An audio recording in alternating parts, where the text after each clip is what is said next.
Parti Wawasan Negara yang baru diumumkan hari ini akan bertanding pada Pilihan Raya Negeri PRN Johor dan Negeri Sembilan nanti.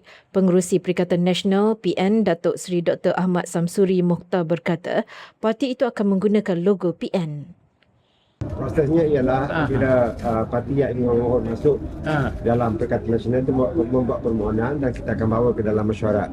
Dan ialah terpulang kepada parti yang satu lagi sama ada dia nak kekal di situ ataupun dia ingin mengeluarkan diri dia daripada Perikatan Nasional, itu pulang pada dia lah. Itu kita akan bicara secara bersama dengan parti-parti komponen dalam muafakat Perikatan Nasional.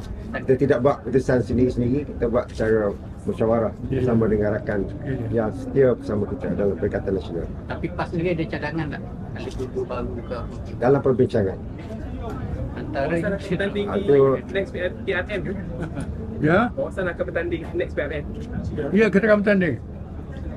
Akan bertanding, tak tahu lagi tak nama Perikatan Nasional ke, itu akan tengok perkembangan seterusnya. Negeri Sembilan dengan Ya. Johor dua-dua akan tanding. Ya, mungkin pertandingan sampai Perikatan Nasional lah kalau kita masih berkuasa memegang Perikatan Nasional. Kita akan Perikatan Nasional. Logo tu logo Perikatan Nasional lah sehingga ni.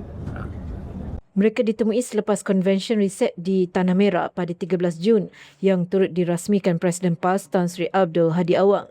Sementara itu ketika ditanya sama ada Bersatu akan disingkirkan daripada PN, Dr. Ahmad Samsuri memaklumkan perkara itu akan dilihat dalam mesyuarat akan datang. Pada masa sama, Dr. Ahmad Samsuri turut memaklumkan mana-mana parti yang memohon untuk menyertai PN termasuk Parti Wawasan Negara akan dibawa perbincangan dalam mesyuarat.